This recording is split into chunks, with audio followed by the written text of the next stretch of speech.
we have Rav Kevin teaching us halacha, which I look for. Okay, Rosh Hashiva. Here we go. Rosh Hashiva, Talmidei Chachamim and Tzaddikim. This is for refuah for all the Cholim of Klal Israel. Amen. Okay, so now the next section is on transferring a flame. It's only a short one, so maybe we'll do Erev Tashilin. It'll be pretty quick. Okay. One may not create a flame, for example, by striking a match.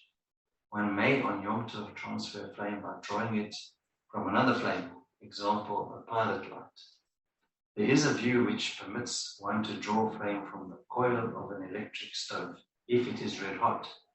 Transferring a flame is also allowed with no food preparations involved. For example, one may draw a flame from a burning candle to illuminate a room. What would be a yotzah candle? Okay. Which one lit when you lit the yontif candles? One may not extinguish a flame or make it smaller. One is permitted to turn up a gas flame but not turn it down. One may lower the gas flame, however, if there is a risk that the food simmering on it might burn and one would have nothing else to eat. That's to lower the flame. Okay. Lower gas flame. One may not turn on or off a light or any other electrical appliance. Okay, and well, that's self-explanatory, which we're all familiar with and practice. And the last thing, Erev Tashilin, just a couple of lines here. Preparation from one day of Yom Tov to the next is not allowed. When Yom Tov falls on a Friday, one may cook and carry out other preparations for Shabbos by virtue of Erev Tashilin. This is a ceremony performed prior to Yom Tov with two prepared dishes, one cooked, one baked, over which one recites the blessing Al Mitzvot Eruv. This form of Eruv, which is itself an advanced preparation for Shabbos, opens the way for preparation of food for Shabbos during Yom Tov. It also enables one to kindle the Sabbath lights, as they may not be kindled after sunset. But you'd have the flame. You'd have a pre-existing flame to do that. Okay, and there's just one. Then we finish the book almost. There's just a couple of points. Okay. Another couple of sessions and we finish. We'll finish. We will have finished. Present, perfect. Present, future perfect. We'll have. Okay. Kev, I want to ask you something that I want to try and experience. Is because next time, when I sometimes listen back to the YouTube video to listen to your halacha, the audio doesn't pick up so well. It used to pick up better when you sat at your computer, although you've got a good presence standing up. I must hold it then. Maybe I must hold this then. Yeah. Maybe I should sit. I don't know. What does Gavin think? Whatever Gavin. No, I agree with Damon. Sorry, I was actually thinking about this. I might even mention it to Damon a while back. I felt that the same thing, what Damon's saying. I forgot about it. I neglected to mention it to you. Kevin, when you're standing up and you're further back, it's quite difficult to sometimes hear you clearly, especially if you've gone for quite a while and it's quite detailed. So if you can sit down, it does help us a lot. And also your mic, it's much better when it's much closer to you. I'm going to send the link. Sorry, I should have sent the link. Yeah, no, should like this. Yeah, that's much better. I think you should rather talk like that, especially when you're giving over your side of it, because David's correct. If somebody's listening to a recording, it's even harder for them. They're already battled to hear you properly. And I can tell you the halacha is the most important thing. That's why we do Gemara, is to come to halacha. So it's a very serious thing that we want to listen to what you have to say. Okay, so Gavin's got a share at 8. No, I don't. No, they cancelled, so it's fine.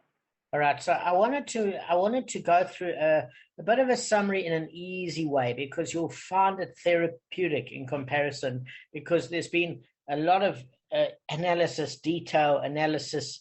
So I want to give you a bit of a flow, just to have a bit of fun with the Gemara, and then you'll get a bit of a better sense. So if you don't mind, I'm going to just do an experiment, but especially if you don't feel in the mood to concentrate, then this is the right sort of Gemara share. Okay, so I'm just going to tell you how it unpacks. is that basically the Mishnah listed 8 laws that the Torah states in connection with specific animals, but it actually applies to all creatures. So basically, when the Gemara proceeds to expound the sources for the broader application, it begins with the first law. Why? Because that first law is what we learned before in regard to falling into a pit. So although the Torah initially mentions an ox or a donkey, it's written in the very next verse, the owner of the pit shall make restitution. He shall return the money to its owner. Okay? So then this comes to include any creature that has an owner, as we stated above.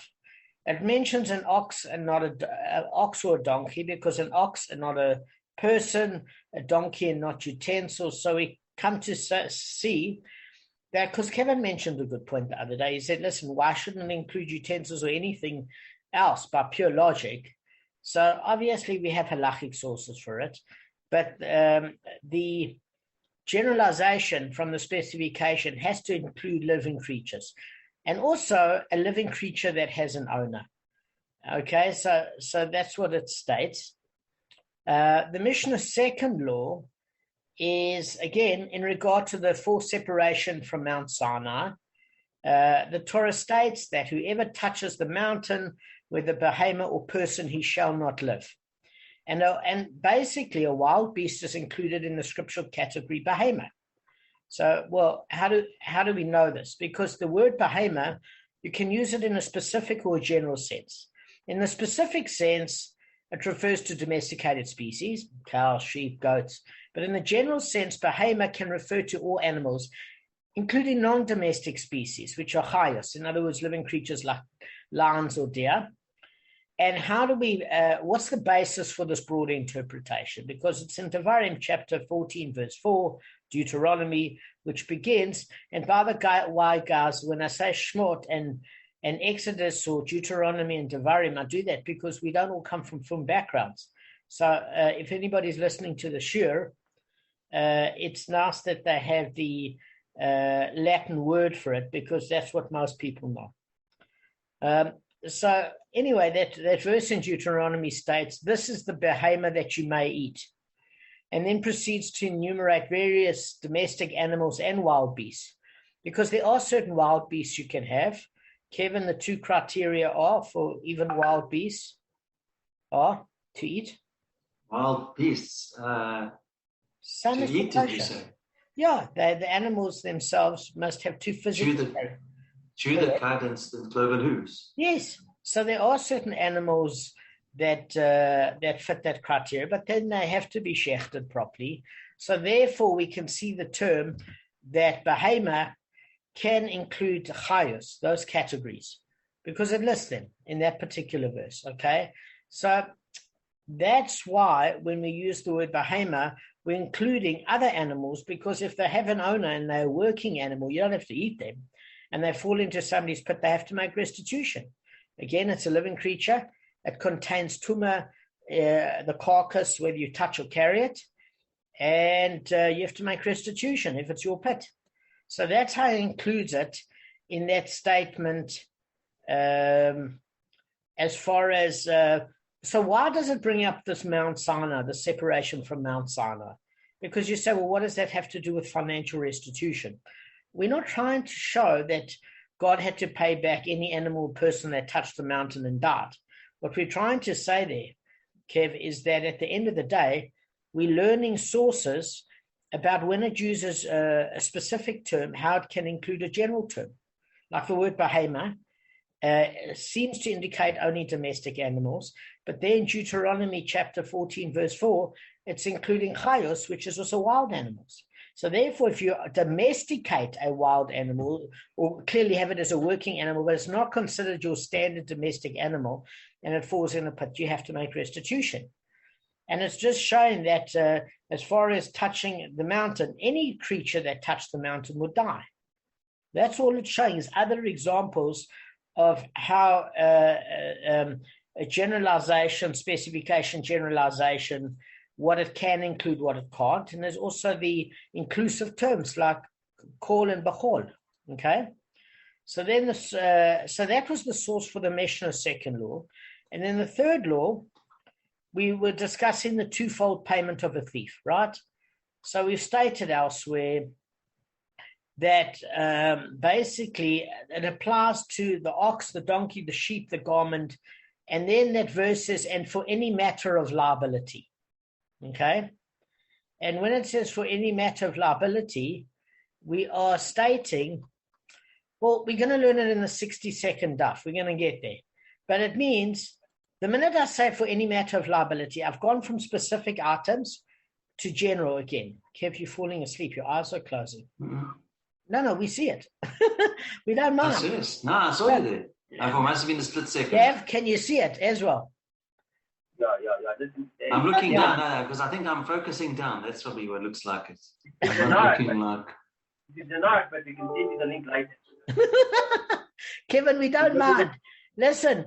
It must have been for a split second. You know what? I would never get smicha unless I could put somebody to sleep. Otherwise, there's nothing authentic about me. You have got smicha. You are Rosh Hashiva.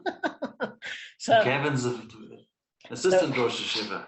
So what we're saying here, in a nutshell, is that as far as the thief is concerned, it mentions specific items, and then it comes to generalize again and says for any matter of liability. Well, then clearly you owe for everything. So the question arises, why mention ox or donkey or specificity? And those things are for Gezeirah Shabbos in terms of liability. Because, and also, it's coming to teach you something specific. What is it coming to teach you, Gavin? Is if you have an ox or a sheep, we might make a Gezeirah Shabbos later on, where you say for an ox you pay the compensatory amount plus 4 times the amount, which equals a total of 5 as a penalty in total. And for sheep, it's 4 times the amount, the primary compensation and 3 penalties. Does that make sense? So you have those extra words for a Gezeirah Shabbos anyway, because if you say for any matter of liability, you don't need the word ox or sheep. Does that make sense? So that could be extrapolated for a Gezeirah Shabbos. Let's go on. So now we're learning the Mishnah's fourth law, and that's in regard to returning a lost object. So, it then specifies certain animals that you must return. So you shall do for any of your lost articles of your brother, and it includes birds and even inanimate objects as far as returning. And by the way, for damage, inanimate objects, it's only in a pit that excludes for inanimate objects. But Rav Yehuda said it's including, okay? So just remember, we did read that verse about how you return to your brother what has been lost. We've gone through that verse in the last daf anyway. I don't have to re-go through it. I just want to give you a general broad category. But what it's saying is that it mentions, again, specificity. You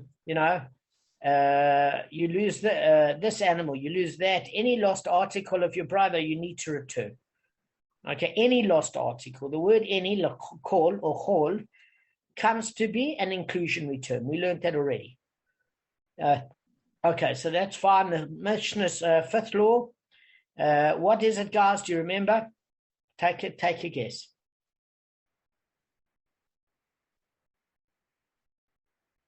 The mixing of substances, the kilayim. Well, by the way, even though that's not the fifth one, I'll give it to you because it's one of them, so it's good enough for me. So the fifth law is actually in regard to unloading a struggling animal. So I would give it to you as kilayim. In other words, it doesn't matter if it's the fifth or the sixth, Kevin. You took a stab at it, you got it right. I'm happy. So whatever order you say, there's no priority order here, But the fifth law is technically unloading a struggling animal. The Torah speaks only of a donkey. Okay. Why? Because it's derived through the Gezeirah Shabbos of donkey from the passage dealing with Shabbat. And then the commandment applies to all living creatures. Okay. So what do we mean?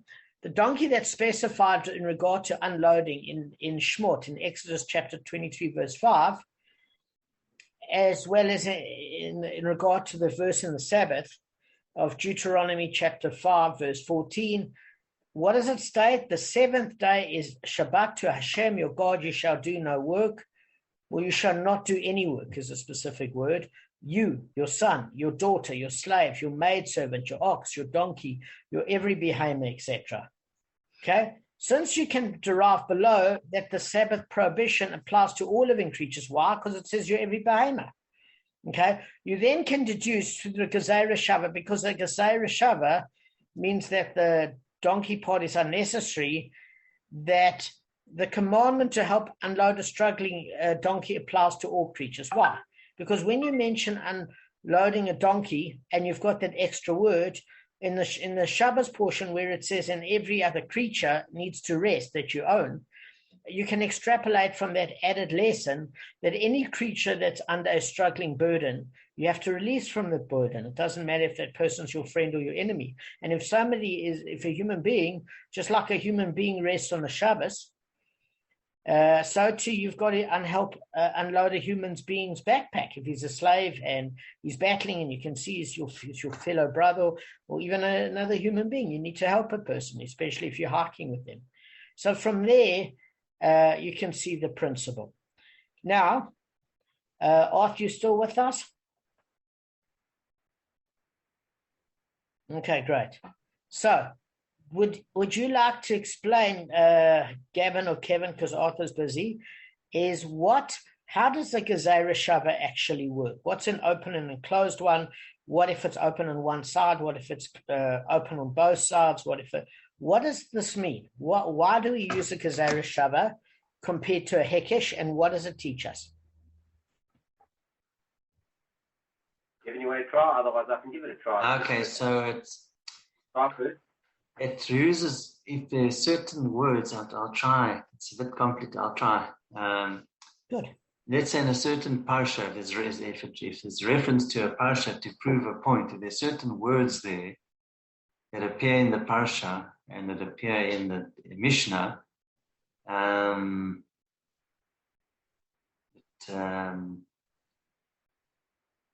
if you see those words that appear in both places, then it attributes importance to it. I don't know, or has major relevance. I don't know if I explained that.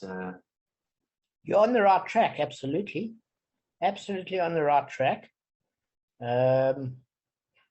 You want to? So I can expand on that. Okay. You can finish it. So I'm a bit tight, so just bear with me. So what is the Gezerah Shava is if there's 3 words on either side. Now, let's say like donkey is in Deuteronomy and there's the word donkey in Exodus, and they're both 3 and it's similar type of context. Then you can link the 2 together if there's 3 words on both sides. So you get a closed one and an open one.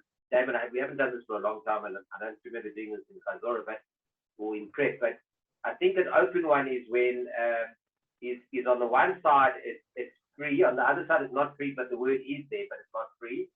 And the closed one will be the other way around.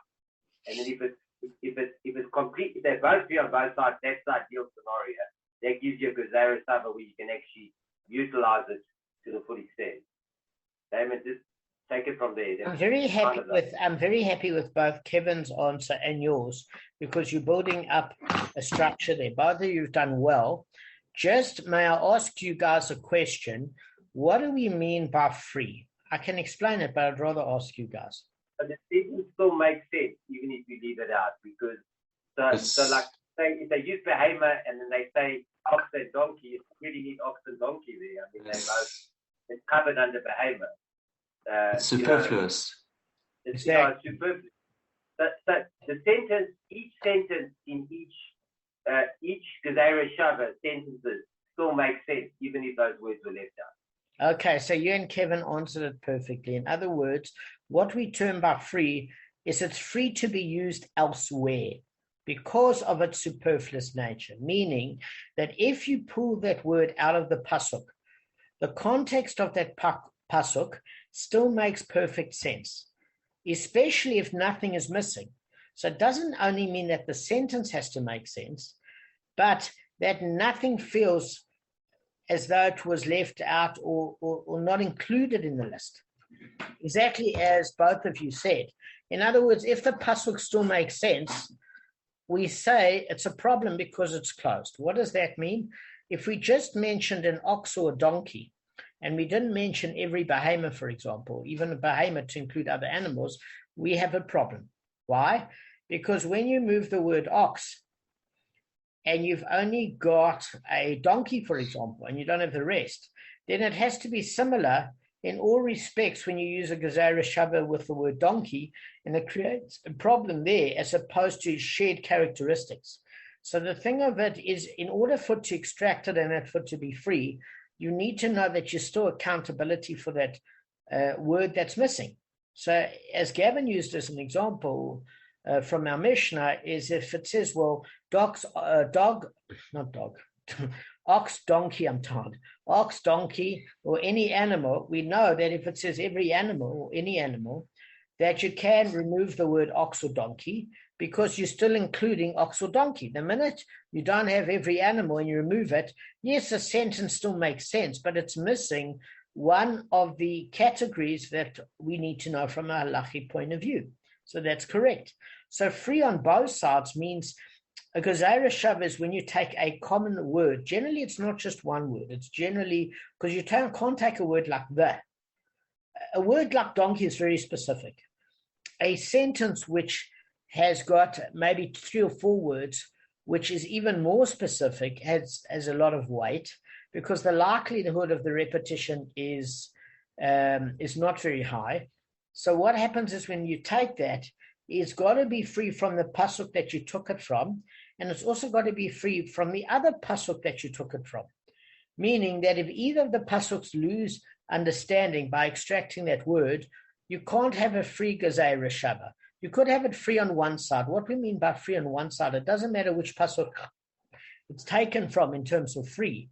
But if one is constrained and one is free, then the principle that you could learn could be a nice idea, it could be a Kabbalistic idea, it could be even a thing of logic, Kevin, like a proposal of svara of logic, but it can't necessarily be halacha. It could be that it could be a factor in a halacha, in the sense that you'd have to still back it up by a pasuk, or it could be a logical argument. But when it becomes irrefutable is when it's opened by both sides. Then it becomes halacha agreed by all opinions. Does that make sense? So in this particular case, if you take off the word, it's not, you can't be free to take off the donkey from the unburdening your donkey because it doesn't mention every animal. But what you can do is if you take off the word donkey from Shabbos, you still know that all the creatures you own should rest because it includes donkey in every creature. So therefore we can extrapolate towards the target area where the non-free item is, which means unburden the donkey. And yes, just like it mentions donkey and other animals in Shabbat, so too if any other animal is under burden or strain, you have to release that strain. So the target area then of something that is closed off, where you can't remove that word donkey, is there to apply the laws of Shabbat to it, and not the laws of it to Shabbat. Does that make sense in terms of the direction of the gezerah shava? Good, you guys did very well as far as understanding it, because that's the essence of this Mishnah. Okay, I'm just going to go forward. And then obviously it applies right. Now, just the Mishnah 6 law is its regard to the prohibition of muzzling an animal when it's threshing. So what do we mean when it's threshing? You've got food down and it's separating, as Kevin quite rightly said, the wheat from the chaff, the good from the bad, and by process of smashing and bashing, so that you're separating items of use from that are not useful. Now, you're not allowed to muzzle your animal because your animal has to at least eat while it's working, okay?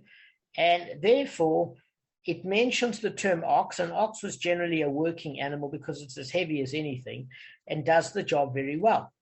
But we learn from the gezerah shava of ox and ox from the passage dealing with the laws of the Sabbath, that the restriction applies regarding all living creatures. Because when you mention ox, in the verse of Shabbat, it's free because you're saying, you're basically saying in Deuteronomy chapter 25, verse 4, that your ox and every behemoth. Does that make sense? So there you're free. If you're saying every animal that you own must rest on Shabbos, you can take the word ox and apply it to the target area where you can't remove the word ox from, you must unmuzzle an ox while it's threshing. To tell you any animal you own, if it's working for you and there's food around, you've got to let it eat. And it even goes to a servant or that's working in your field where he can snack. He's allowed to snack while he's doing the work. There's rules about how much he can snack. I mean, if he's a 300-pound guy and he's got an eating disorder and he'd eat you out of field, maybe it wouldn't be such a hot idea to hire him. He can, Damon? Yeah. He can snack and he can whistle. Yeah, you can tell him to go whistle if he snacks too much also.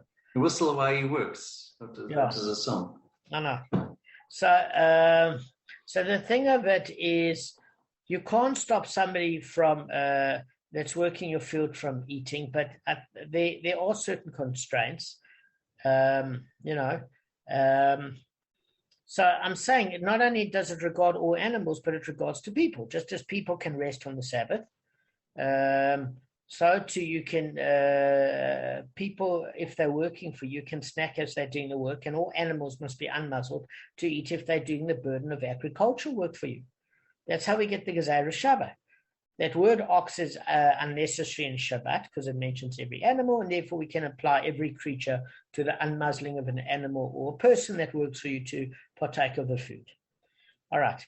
Now we're getting to Kevin's principle with regards to the seventh law, which is the prohibition of Kalaim. So if you need the source for Kalaim prohibition of playing with different species, the Torah mentions what, guys? Only the combination of ox and donkey, right?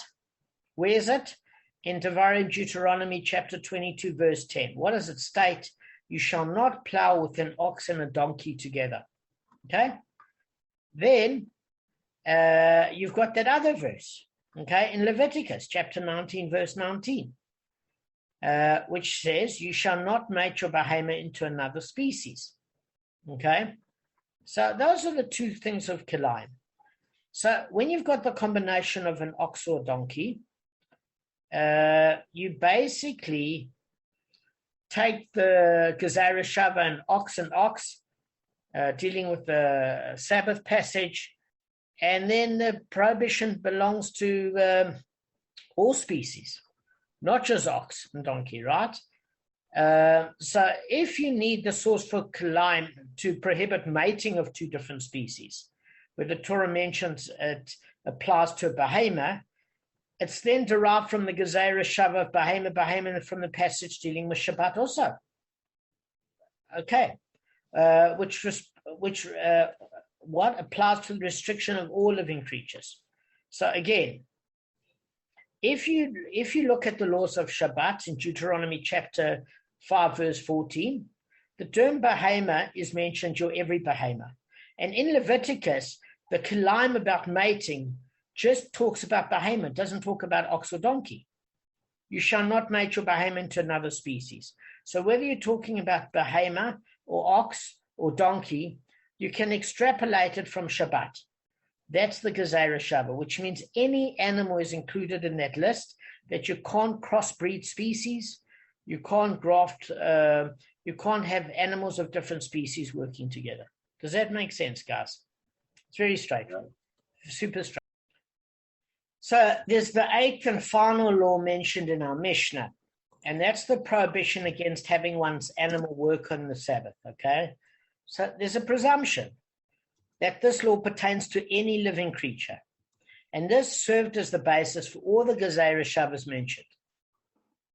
But in regard to the Sabbath restriction itself, how do we know that it applies to all living creatures? Well, the Torah mentions only your ox, your donkey, and your every behemoth. So we know it from the following source. It was taught in a brisa. Rav Yossi says in the name of Rav Yishmael, in the first version of the Ten Commandments, it stated, you shall not do any work. You your son, your daughter, your slave, your maidservant, your behemoth, etc., right? But the latter version of the Ten Commandments, it stated, you shall not do any work. And now suddenly it's mentioning extra words. Your ox, your donkey, your every behemoth. So in the second reiteration of the Ten Commandments, it mentions the word every behemoth. In the first version, it doesn't mention the word every. And in the second version, it mentions your ox and your donkey. Okay? Now, the ox and the donkey were already included in the general term every behemoth. So then why were they singled out? Well, it's to tell you the following.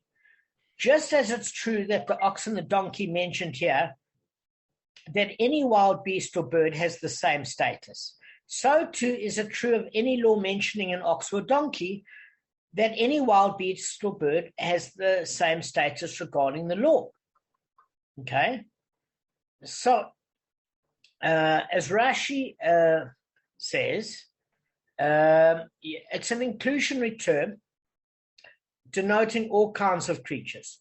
Okay, so that's how we know that it also includes wild beasts or birds. Okay, because we would have thought that maybe we're talking about only a carcass that can convey tumah. Does that make sense? Which actually would include wild beasts, but not birds, just as a matter of interest. So, what we want to know here is that the Gemara has an objection. It says basically the Sabbath verses need not necessarily be understood as including all creatures. How does it say that? Okay, so let us say that the correct method of expounding the verses is the following, right? The term your behemoth in the first version of the Ten Commandments. It's a generalization. Okay? Your behemoth. And there's no mention of the word ox or donkey. Okay? But in the latter version of the Ten Commandments, the word ox or donkey is a specification. So what's the rule? The rule is when the Torah states a generalization followed by a specification, the generalization contains nothing more than what's in the specification because it narrows down. So now we seem to have a problem. Why? Because of the order, Kevin, of the pasuk.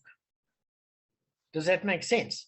If it mentioned the specification first and then the generalization, you're going from narrow to expansive.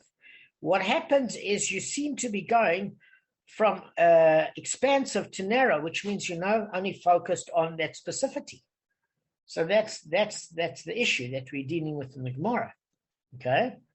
Now, so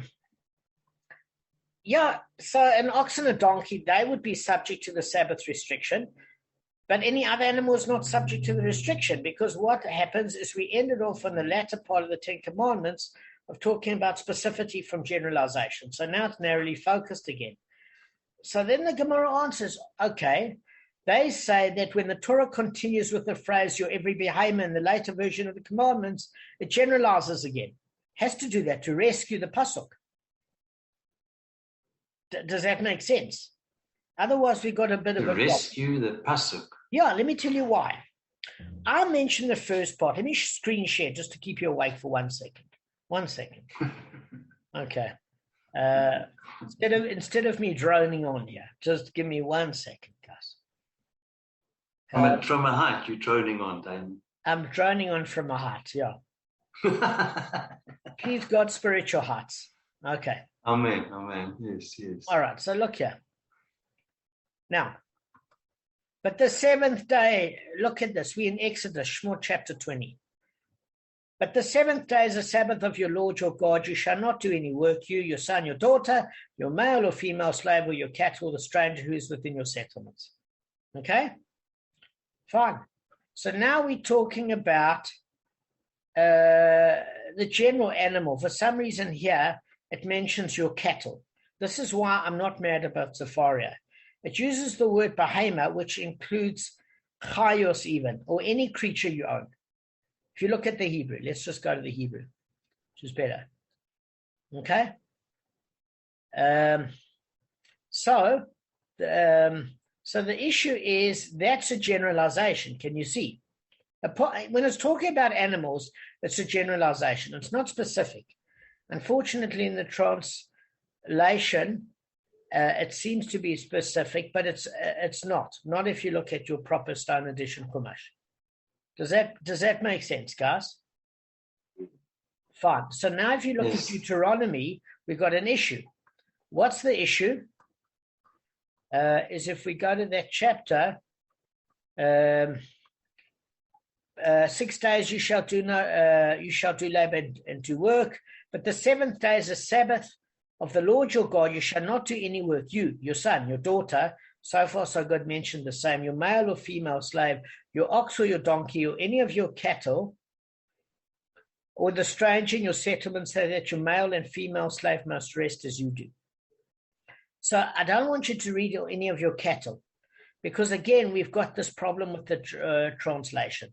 So rather use your Stone Edition Chumash, which basically says Bahema. And we learned from touching the mountain, Bahema includes any animal that touches the mountain and will die. Person, animal, etc. Same as in Shabbos, when it mentions the word Bahema, it means every creature. So it starts off the word Bahema, general animals, okay, including Chayos. Then it mentions ox and donkey. So we've got from general to specific. The law is when you go from general to specific, you're stuck at your narrow focus. Okay, because you've now gone and gone to a specific criteria. It's like saying, guys, we offer insurance to all males. And then my next verse is within South Africa. Now I've gone specific. Yes, it's all males, but within the borders of South Africa. Now we got a problem. I need a statement to say, and everywhere else in the Southern Hemisphere. So I can include Australia, for example, or anywhere else in the world. So the term, your every behemoth, in the latter version is needed after ox and donkey. Otherwise, we're going to hone back into the specificity of an ox or a donkey. Do you understand that, Gav? We started off as a generalization in the first version of the Ten Commandments, which God told the Jewish people. The second version of the Ten Commandments, Moshe is reiterating what God told the Jewish people. But if we've gone from general, Kevin, to specific, stuck at the specific, therefore the verse has to end, your every behemoth, to go again to the general category. Does that make sense? And that's not even enough, because it could have just said your behemoth. But your behemoth, if you just mention the word your behemoth and not your every behemoth, you're stuck with one problem. Because when you expand a specification from a generalization, what's the problem?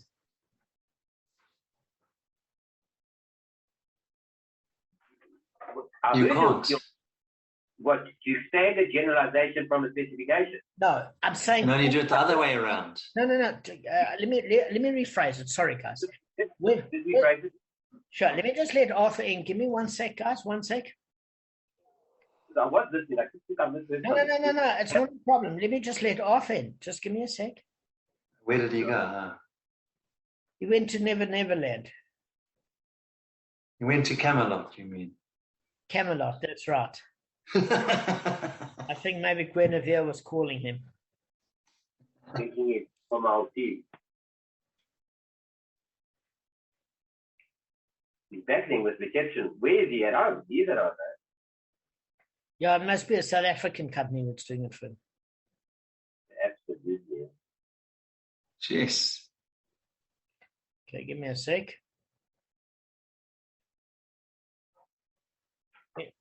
We're almost done, guys. Okay. It's not super long. We cut off that other show about 7 minutes. 9 seconds, by the way. We cut it off by 7 minutes and 59 seconds, Kev, so don't include that in your list. And I've got a time log. I know exactly what's going on. Okay, so guys, what I'm saying is there's a problem. If you go from a generalization to a specification, back to a generalization, the specification has still curtailed the generalization, your last generalization, by a certain manner. It's not totally expansive.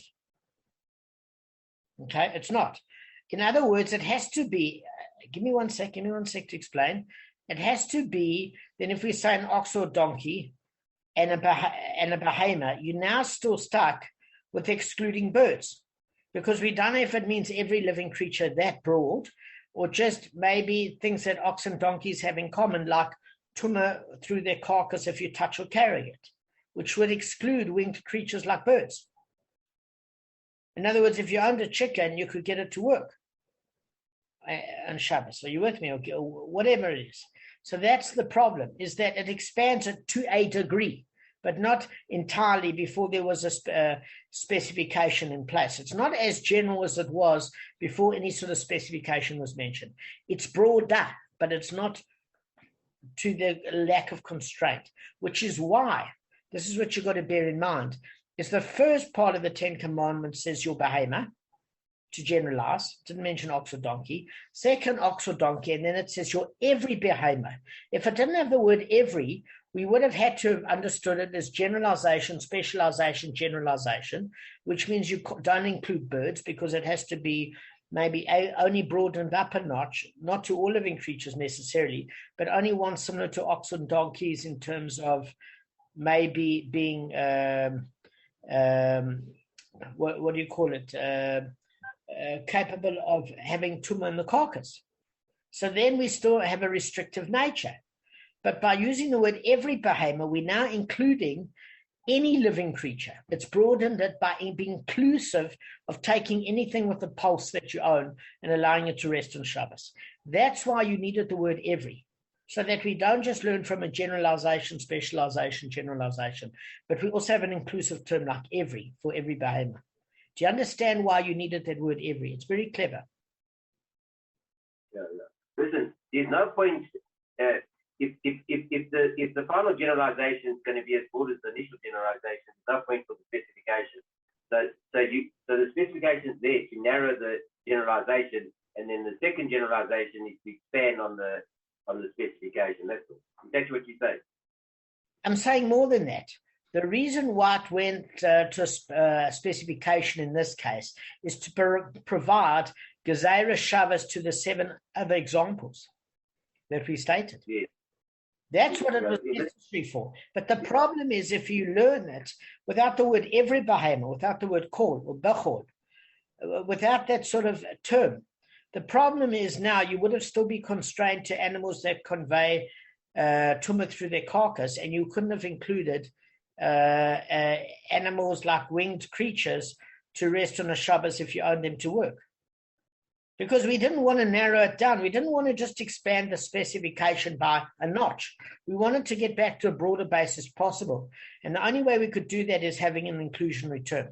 Because the generalization, specialization, generalization still never goes back to the original form of generalization. It improves a degree from the specialization, but not completely unrestrained. Does that make sense? Yeah. Okay. So,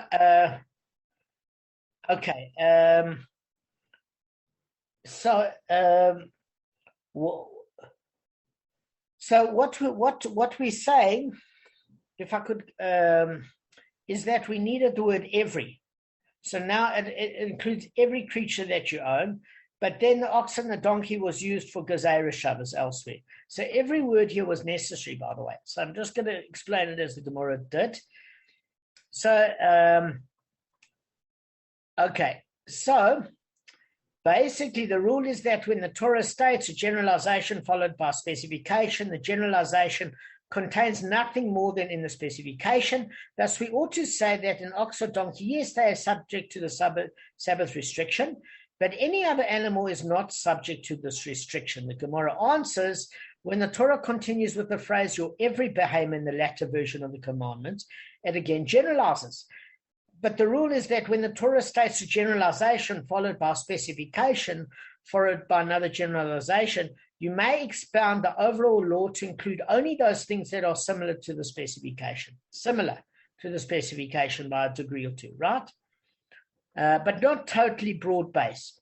Therefore, the derivation teaches, just as the specified items, your ox and your donkey, are specifically living creatures, so too all living creatures are subject to the Sabbath restriction. This includes domestic animals, wild beasts, and birds.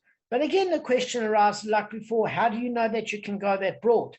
maybe the Gemara is saying that it's similar to the specification that it's not all living creatures, but in fact, only specifically something whose carcass transmit tumor through contact and carrying, which is in common with an ox or a donkey.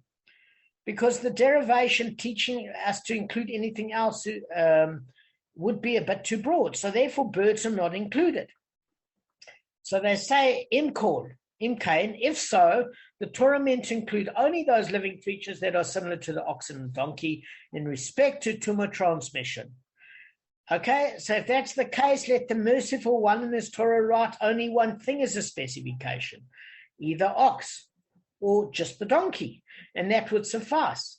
By specifying an additional item, the merciful one includes the generalization, specification, generalization, and it includes anything that is similar to the specified item in even one respect. In other words, being a living creature, thus even birds are included.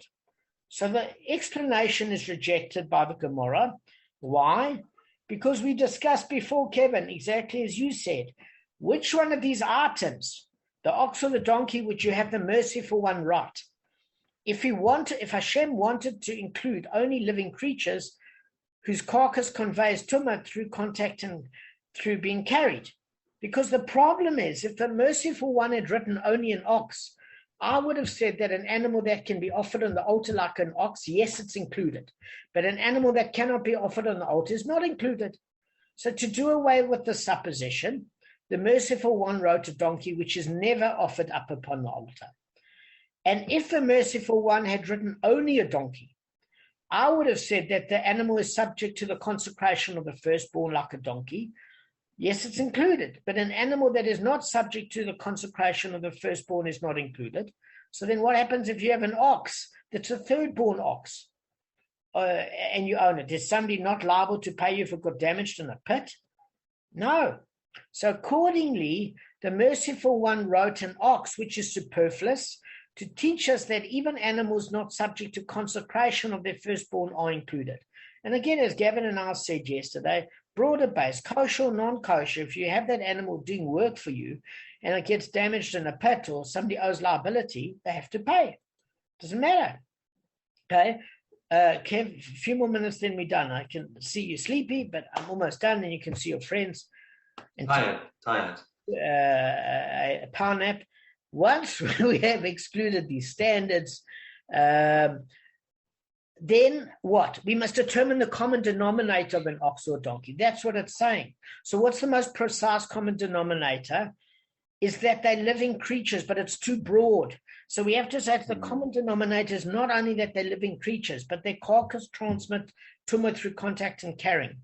In other words, only items that are similar to the specification in this respect are included, but birds are excluded because their carcass doesn't contain tumor, whether it's kosher or not kosher.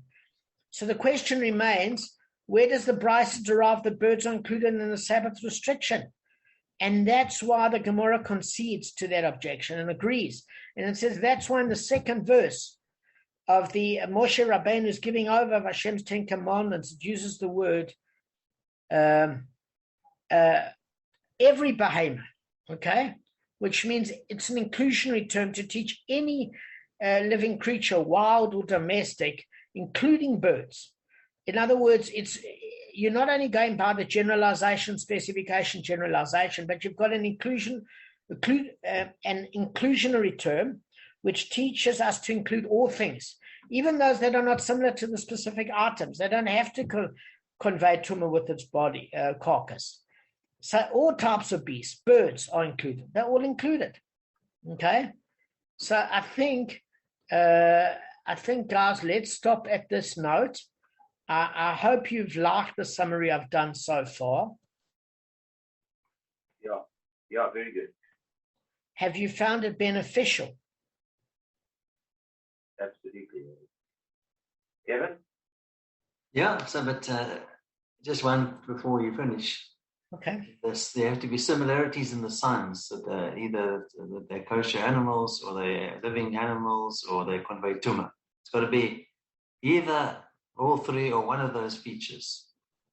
What do you mean? I'm just trying to understand you. that they